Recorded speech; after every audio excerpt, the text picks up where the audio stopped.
Il est 7 heures, madame, monsieur, bonjour et merci de nous avoir choisi pour vous informer. L'Ukraine veut collaborer avec la RDC. L'hôte de Modeste Bahati, deuxième vice-président du Sénat, a formulé le vœu de voir le Parlement de son pays collaborer avec le Sénat congolais. Échange d'expériences, c'est dans ces cadres un groupe d'amitié RDC-Ukraine sera constitué dans les jours à venir afin de finaliser ces démarches. Sandra Nyanki. Accrédité en République démocratique du Congo depuis le mois d'avril dernier, le nouvel ambassadeur de l'Ukraine en RDC, Vassil Imianine, a été reçu au Sénat par le vice-président de la Chambre haute du Parlement. Plusieurs sujets étaient au centre de cette rencontre. Modeste Bahati Lukwebo et son hôte ont notamment échangé autour de la diplomatie parlementaire et de la coopération diplomatique. Le diplomate ukrainien a saisi cette occasion pour aussi exprimer la solidarité de son pays au peuple congolais qui est victime d'une guerre d'agression de la part du Rwanda et ses supplétifs du M23 AFC. Une guerre qui a occasionné des millions de morts parmi les populations civiles.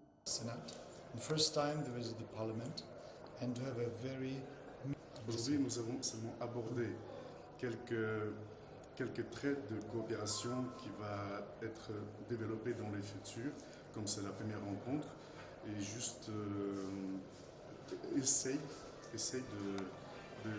de voir où on peut développer. Un des sujets qui a été abordé, c'est les procès de paix. Comme vous connaissez, les deux pays sont confrontés à des problèmes qui sont similaires. Donc, les procès de paix étaient au menu. Et également, nous avons abordé les sujets de l'économie. Évidemment, il faut établir d'abord la paix pour développer l'économie de nos pays. Between our parliaments. Et nous avons échangé également au sujet des coopérations entre nos deux parlements, de la bonne gouvernance et des perspectives futures de cette coopération. Et je voudrais également vous assurer que vous avez toute notre solidarité, la solidarité de l'Ukraine, du peuple ukrainien, qui est envers le peuple congolais et envers le pays, la RDC. Donc nous serons ensemble et ensemble nous allons coopérer et travailler. L'hôte de Modeste Bahati Lukwebo a formulé le vœu de voir le Parlement de son pays collaborer avec le Sénat congolais pour échanger les expériences. Dans ce cadre, un groupe d'amitié RDC-Ukraine sera constitué dans les tout prochains jours afin de finaliser cette démarche. À Colosie, dans le Lualaba, la première ministre a participé à l'ouverture du Katanga Business Mining. Bien avant cela, Judith Suminwa Tuluka a multiplié le rencontre et le visite pour réaffirmer la volonté du gouvernement de répondre aux aspirations de la population locale. Entre dialogue avec le force vive et inspection de chantiers emblématiques, ces déplacements s'inscrivent dans une dynamique de relance du développement territoire. On retrouve Chimandondo Pompomba et Joe Patrick Coco. Devant une assemblée de leaders politiques, économiques et diplomatiques, la chef du gouvernement, Judith Suminwa Tuluka, a ouvert la 6e édition du Katanga Business Meeting. Placée cette année sous le thème « Bâtir notre futur », la première ministre a plaidé pour un développement plus inclusif, fondé sur un partenariat renouvelé entre l'État, le secteur privé et les communautés locales. Le développement durable ne peut être durable que s'il est équitable. Il ne peut être équitable que s'il est partagé. C'est dans cette optique que le gouvernement que je dirige s'engage à, premièrement, créer un environnement propice à l'investissement productif, protéger les droits des communautés locales et garantir, en dernier lieu, la transparence et l'équité dans l'exploitation de nos ressources. L'énergie est au cœur de notre stratégie industrielle. Il ne peut y avoir d'industrialisation sans accès à une énergie fiable, compétitive et propre. C'est pourquoi nous avons fait de l'accès à l'énergie une priorité nationale en libéralisant le secteur avec la création d'une autorité de régulation, en renforçant les capacités de la SNEL et en ouvrant le marché aux producteurs indépendants, afin d'obtenir un marché énergétique ouvert et attractif, capable de soutenir et d'accélérer l'industrialisation de notre pays. Judith Souminois a aussi mis en avant le rôle croissant de femmes dans les secteurs clés, réaffirmant la volonté du gouvernement de promouvoir un leadership féminin fort. En tant que Première ministre, chef du gouvernement, je réaffirme avec fermeté l'engagement du gouvernement dans la droite ligne de la vision éclairée de son Excellence Monsieur le Président de la République, chef de l'État, Félix-Antoine Tshisekedi Tshilombo, à promouvoir un leadership féminin fort, à créer un cadre de justice économique et d'égalité des chances et à accompagner les femmes entrepreneurs dans leur ascension. En marge du forum, la chef de l'exécutif central a rencontré le force vive du Lualaba, chef coutumier, société civile, partis politiques, confessions religieuses. Des échanges directs autour de préoccupations locales, emploi, paix, justice ou encore agriculture.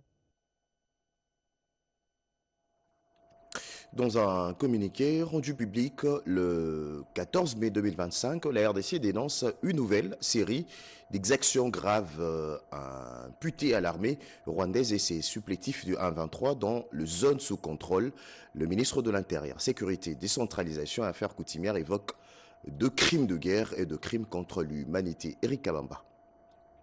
Les ministères de l'Intérieur, Sécurité, Décentralisation et Affaires coutumières informent l'opinion nationale et internationale que l'armée rwandaise et ses supplétifs du 1-23 AFC persistent dans la commission d'actes constitutifs des crimes de guerre et des crimes contre l'humanité dans les zones sous leur occupation.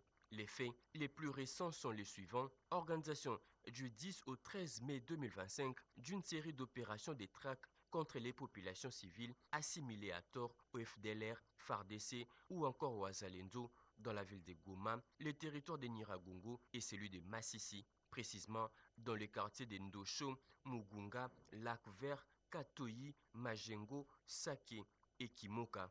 Les bilans fait état de 107 assassinats, plus de 4000 hommes et jeunes garçons enlevés et embarqués de force dans des camions vers une destination inconnue, des centaines de cas d'exécution sommaire, des viols, des tortures, de pillages, des restrictions à la liberté de circulation ainsi que d'incursions dans des structures sanitaires. Installation sur le sol congolais des familles rwandaises munies des cartes d'identité rwandaises, fait qui vient appuyer les différentes dénonciations formulées par le gouvernement au sujet des axes d'épuration ethnique et de repeuplement orchestrés par Kigali. Chasse à l'homme, ciblant des personnes sous statut, des réfugiés vivant dans les zones sous occupation. Le fait cité ci-dessus, qui s'ajoute à ceux déjà dénoncés par les passés, constitue une violation flagrante des instruments juridiques internationaux, notamment la Charte des Nations Unies, l'acte constitutif de l'Union africaine, la Convention de Genève de 1951 relatif à la protection des réfugiés, ainsi que la résolution 2773 du Conseil de sécurité des Nations Unies. Le ministère de l'Intérieur, Sécurité, Décentralisation et Affaires coutumières poursuit méticuleusement les monitorings de ces crimes commandités par Kigali et rappelle que ceux-ci appellent à une prise en charge judiciaire appropriée afin que justice soit rendue en faveur du peuple congolais et de la République démocratique du Congo. Fait à Kinshasa le 14 mai 2025, Shabani Luko Bihango, Jacques Men. D'un communiqué du ministère de l'Intérieur Sécurité signé par le vice-premier ministre en charge de l'Intérieur et Sécurité, Jacquemaine Chabani. Et la Cour pénale internationale s'active pour poursuivre ses objectifs dans l'Est de la RDC en faveur de victimes de guerre. Une délégation de cette juridiction internationale était chez le lieutenant-général Johnny Luboya Kachama, gouverneur militaire de l'Ituri, le jeudi 15 mai 2025 à Bunia, chef-lieu de la province. S'inscrivant dans la vision du chef de l'État en matière de justice et de préparation des préjudices subis par les victimes des conflits armés, une délégation du Fonds au profit des victimes de la Cour pénale internationale CPI a rencontré ce jeudi 15 mai 2025 le gouverneur militaire et commandant des opérations, le lieutenant-général Luboya Kachama Johnny. Cette rencontre a permis à la délégation de faire le point sur l'évaluation des activités du Fonds, notamment les questions liées au dossier de Thomas Lubanga et Bosco Taganda. Selon Kizita Forgwe, gestionnaire des programmes du fonds, ces échanges ont permis d'évaluer les avancées ainsi que les défis dans la mise en œuvre des projets destinés aux victimes. Moi et mes collègues, nous sommes ici aujourd'hui pour faire les mises à jour à son Excellence, Monsieur le Gouverneur, pour lui dire par rapport à là où on en est, par rapport à la mise en œuvre des réparations, surtout pour les affaires du procureur de la CPI contre M. Thomas Lubanga et l'affaire le procureur de la CPI contre M. Bosco Taganda. Donc nous sommes là avec nos partenaires de mise en œuvre pour faire un suivi par rapport aux services reçus par les victimes, les ex-enfants soldats et aussi les victimes de l'attaque. Donc nous sommes là pour assurer que ces victimes ont des services de qualité et on est aussi avec nos partenaires pour promouvoir le vivre ensemble, l'éducation à la paix à la population congolaise, surtout ici à l'est du Congo.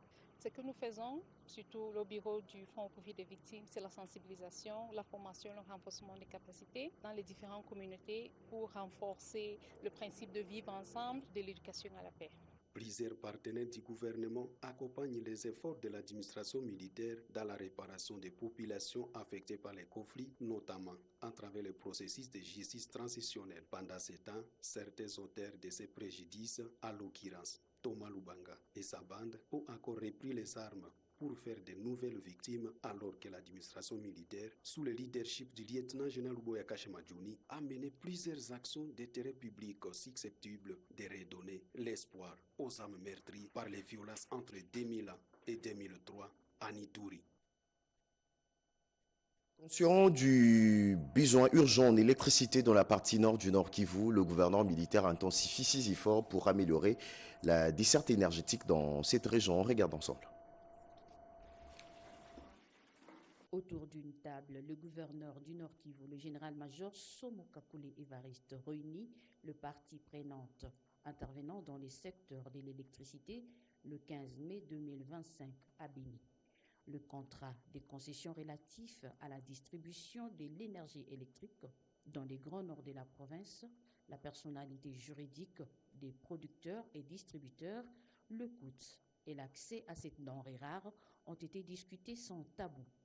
Tous conviennent pour la mutualisation des efforts, dit le directeur de ENK qui a le monopole de la distribution en ville de Béni. Nos clients et les habitants même de notre belle province qui ne demandent rien d'autre que de pouvoir avoir le courant chez eux à domicile. Donc ENK est ouvert et a toujours été ouvert. Ces installations d'ailleurs sont faites pour accueillir d'éventuelles interconnexions d'autres acteurs locaux ou étrangers. La société Virunga Énergie qui dessert le Béro s'est dit prête à appuyer à Béniville. Nous avons 14,8 MW. Nous sommes disposés à rendre disponible l'électricité. Le représentant des consommateurs salue pour sa part le geste de l'autorité provinciale. Il n'y a aucun problème qui soit impossible. Et donc, nous voulons d'abord remercier le gouverneur, mais de deux, ce cadre nous a aussi permis, parce que nous n'avions pas vraiment eu cette opportunité depuis longtemps, de présenter les plaintes des consommateurs devant un cadre qui a le pouvoir et qui est susceptible de trouver des solutions. Pendant que le communiqué final, lu par le coordonnateur du gouverneur militaire du Nord Kivu en charge de l'énergie, émarge les principes validés. Être disposé à collaborer avec les autres acteurs pour assurer une desserte permanente par l'interconnexion des lignes en préservant les intérêts des uns et des autres conformément aux textes légaux. Mettre en place des mécanismes dédiés à la gestion des plaintes des consommateurs de l'énergie électrique. Il ne reste qu'à pratiquer tout ce qui est mis sur papier pour le bonheur de tous. Changeons à présent de registre 2 routes de desserte agricole en pleine modernisation dans le Haut-Ouélé. Le gouverneur de province et le ministre d'État en charge du développement rural ont lancé ces travaux. Damassé Solé.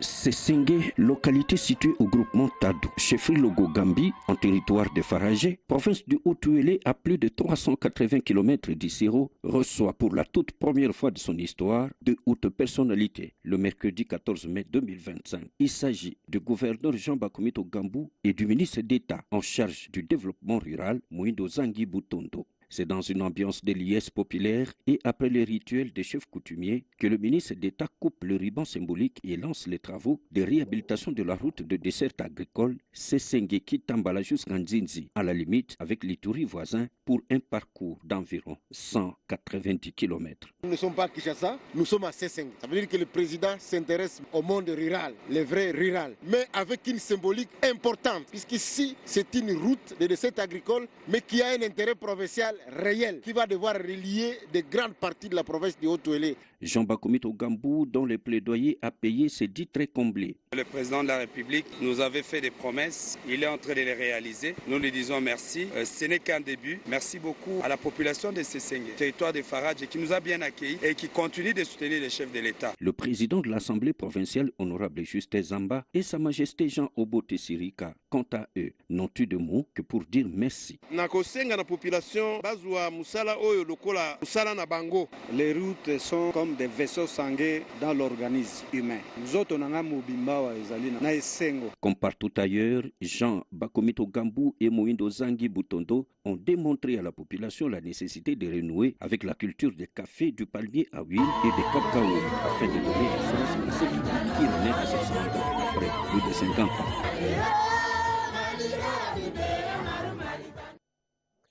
À Kinshasa, la RTNC poursuit son élan de modernisation après son plateau JT. La radio fait peau neuve et dotée de matériel moderne. Avant son inauguration, le technicien était en séance de formation. Une formation voulue par la direction générale. La directrice générale de la chaîne de grands événements était avec ses techniciens. Le compte rendu dans ses récits. Après l'arrivée de matériel suivi de l'installation et câblage pour la modernisation de la radio nationale, les techniciens de Studiothèque, de l'exploitation et ceux de la maintenance radio ont été formés pendant une semaine sur l'usage des équipements et notions du numérique.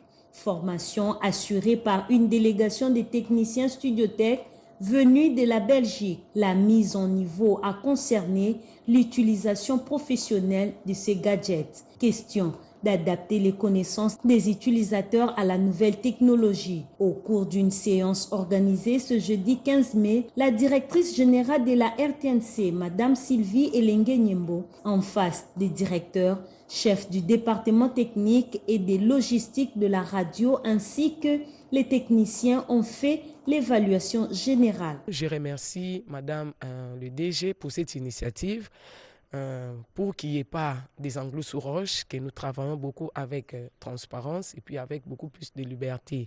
Madame nous a écoutés, nous avons évoqué les différents problèmes que nous avons rencontrés, les difficultés de la part des studiothèques, et ensemble, nous sommes arrivés à la conclusion que les studios doivent être fermés jusqu'à ce que Studiothèque va très bien équiper ses régies studios jusqu'à leur ouverture. Parce que pour le moment là, ils n'ont pas fini leur travail.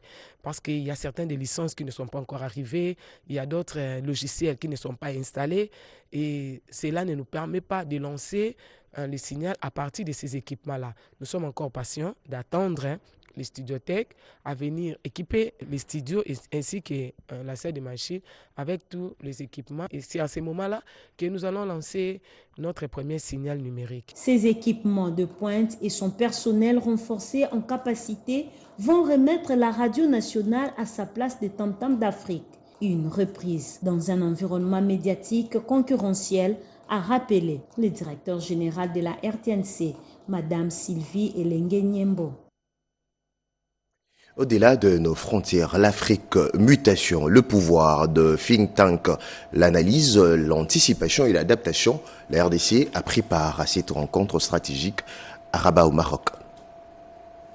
Dans un contexte africain marqué par des profondes mutations majeures pour relever les différents défis complexes, les États africains ne peuvent plus se permettre des choix stratégiques qui reposent sur l'improvisation ou la seule intuition politique. D'où l'importance de ces discussions ayant permis de cerner les risques émergents et latents à l'échelle internationale et continentale dans différents domaines, ainsi que la capacité des think tanks à les anticiper, les analyser et à alerter les décideurs. Nous avons d'abord mis en lumière le rôle essentiel de think tank dans l'analyse et puis l'anticipation des enjeux stratégiques et l'influence de leurs travaux sur le choix stratégique et la conception de politiques publiques. Ensuite, nous avons essayé d'identifier aujourd'hui les risques mondiaux et continentaux qui peuvent aujourd'hui créer des crises au niveau du continent africain. Et l'Afrique peut sortir de ces bourbiers. Ce n'est pas de modèles qui nous sont importés,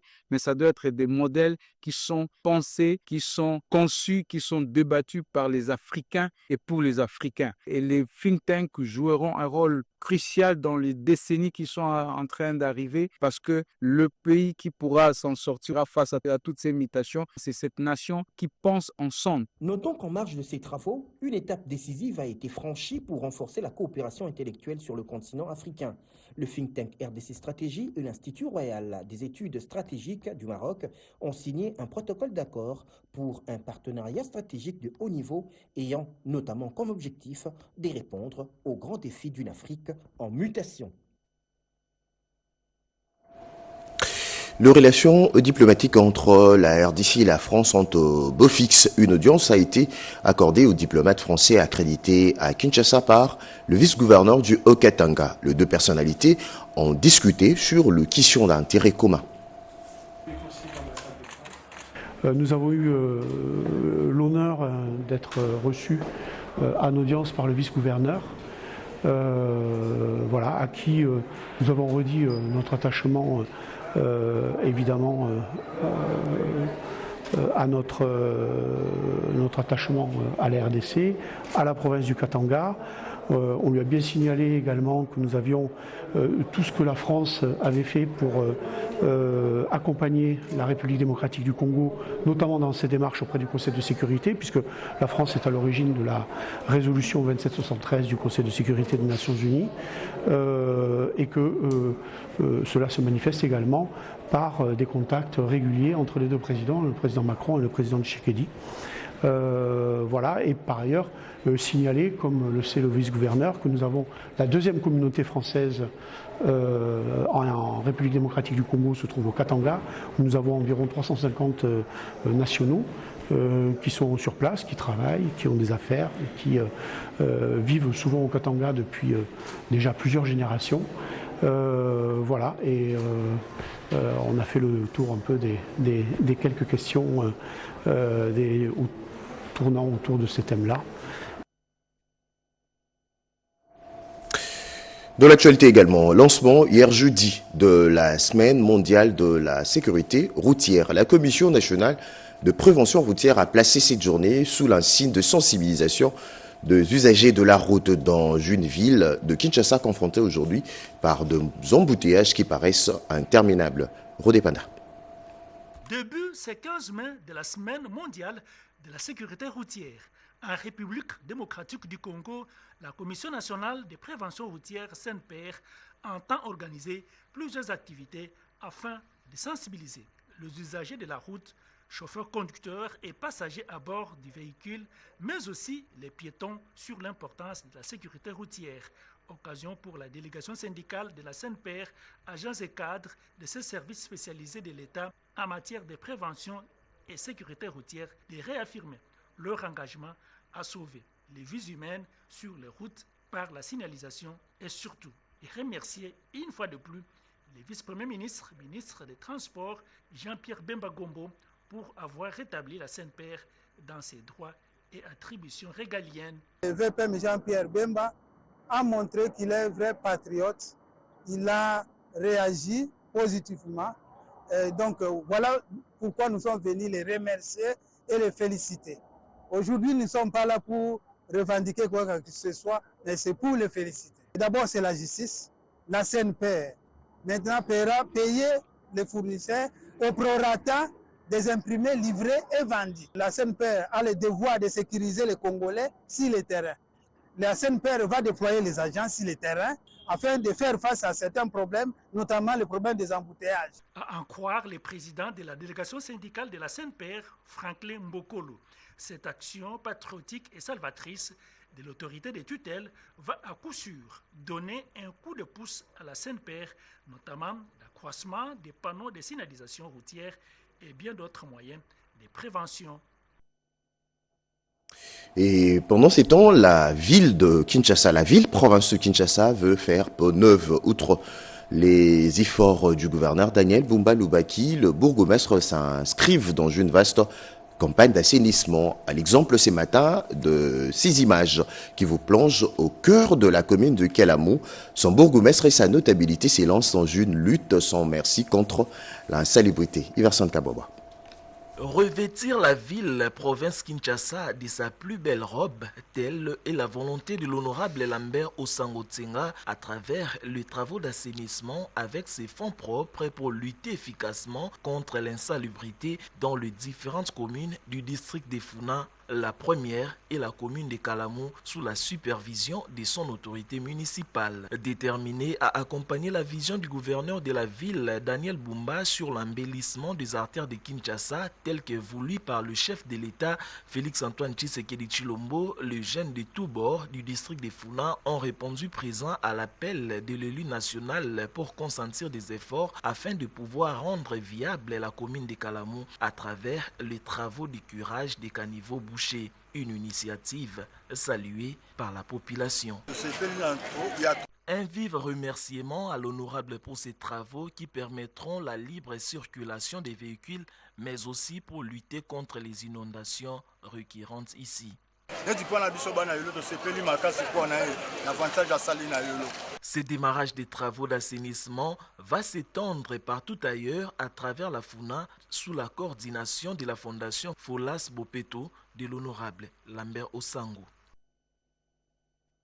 Culture avant de nous quitter. La Maison de Merveille, un vrai régal pour les amoureux de la bonne lecture. Le roman relate l'histoire du génocide de 64 à Kindu. Nous sommes dans la province du Maniema. Son auteur, Godefroy Mwanabwanto, veut enseigner aux générations actuelles et futures l'histoire non narrée de la République démocratique du Congo.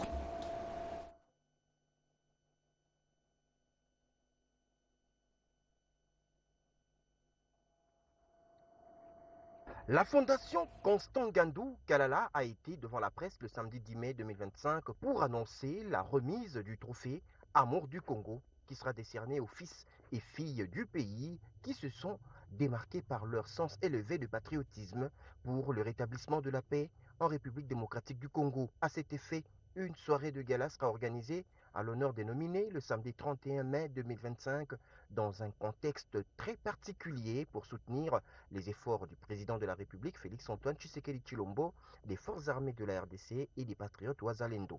Nous organisons la remise des trophées Amour du Congo.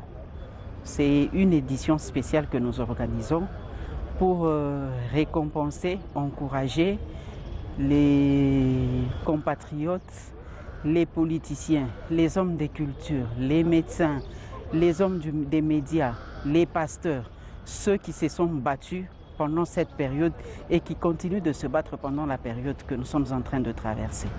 Nous voulons plébisciter. Ce n'est pas une récompense en tant que telle, mais nous voulons les plébisciter, nous voulons les faire sortir aux yeux du monde pour montrer au monde qu'il y a eu des gens pendant cette période où notre pays a été agressé qui n'ont pas croisé leurs bras. Ils se sont levés, ils ont pris le drapeau du pays et ils se sont battus à leur manière.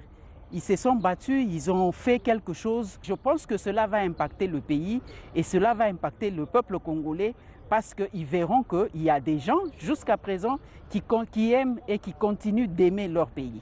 Pour rappel, la fondation Constant Gandou a été créée en 2007. La remise du trophée Amour du Congo est à sa 12e édition et à cette occasion, la soirée de gala sera agrémentée par l'artiste Mbiliabel, l'une des nominées. Merci à Luisette Sakala, Peshom Benga, Yakasongo, Mamita Bangoulou, Anomouti et Alain Galia pour avoir réalisé cette édition. L'actualité reste en continu. En français, on Gala, Swahili, Chiluba, Kikongo sur la RTNC et la RTNC.cd. À toutes et à tous, bonne journée.